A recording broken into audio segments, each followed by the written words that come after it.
Hey, I'm Matt, and I scream for Cryptopsy. I'm Chris, and I play guitar from Cryptopsy. The whole premise behind doing a series of EPs for Cryptopsy right now is so that we can just be releasing material faster and getting out on the road more often. You know, we weren't purposefully avoiding the States, because the last time we came through San Francisco was in 2008, yeah. Summer Slaughter. So the cards never lined up right. It didn't make sense financially for us to, come. So we did a lot of Europe, and we're just happy to be back. I think so. Yeah. We were talking about it last night that we might actually be the longest running Cryptopsy lineup right now for the most amount of years. With once Ollie stepped in and Yuri stepped away. From that point, it's been what 2, 3, 4 years that we're just the same guys. That's probably a record for Cryptopsy. Yeah. And so far, I think the vibe is there. Everybody's super happy to be part of the band, and we're helping each other out. Everything goes well.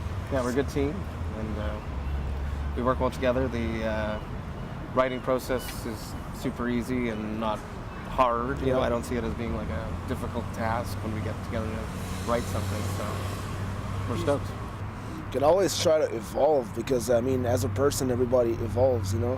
I'm myself evolving. Personally into every aspect of my life, so of course it's gonna show up in the music, And that's what happens on every Cryptopsy release.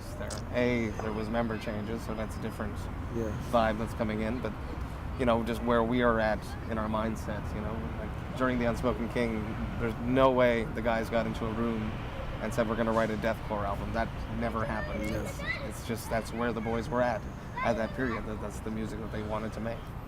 Now we're at a point where we know what Cryptopsy should sound like, and we can stretch our legs a bit, but you can't go out to left field and can't do that anymore. So but we know where we're at, and we like to push ourselves musically all the time, but we always want to stay true to a song, a catchy riff, not just technical nonsense all the time, because it just becomes a blur.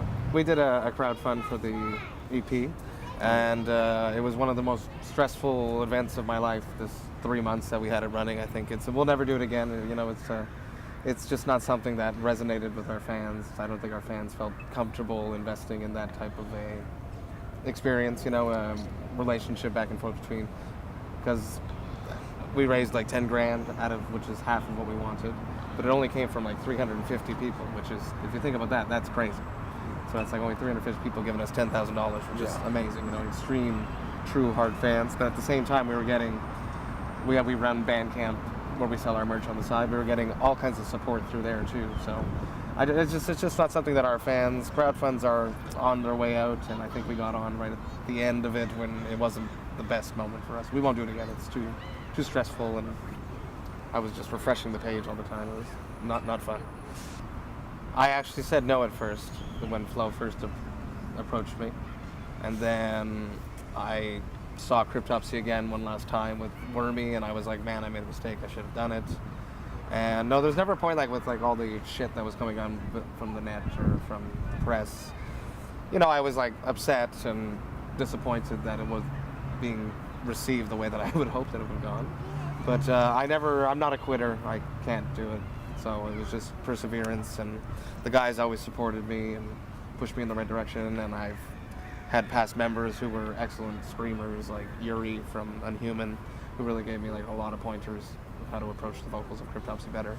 And I've toured with just countless amazing vocalists who I've stolen little things from here and there, late night discussions. And so I'm just, truly grateful and thankful that the guys were patient with me and supportive, and I'm happy that the fans were patient and gave me a chance to really prove myself that where I am right now. And I think on the recent Book of Suffering, it's my best performance to date, and I really just want to keep going in that direction. I feel way better now. I have way more fun now than when let's say the last time I was at the Fillmore, I was, a nervous wreck.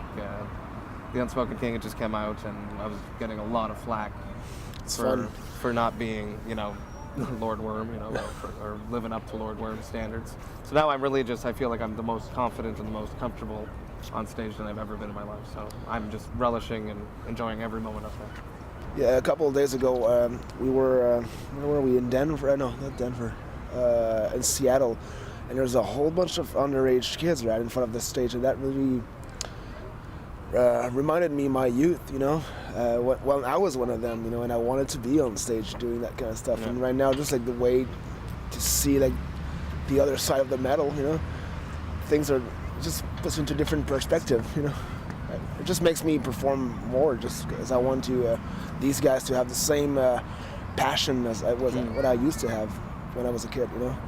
I don't really feel like I have a lot of influences these days. I mean, there's a lot of people I respect a lot, but I just feel like it's best to just get, like you said, little pieces here and there from people, you know. Throw it in the melting pot. Yeah, just become yourself, you know, with what everybody else have created, kind of thing. Just look at everybody else and just see yourself like next to these guys, just become yourself, you know.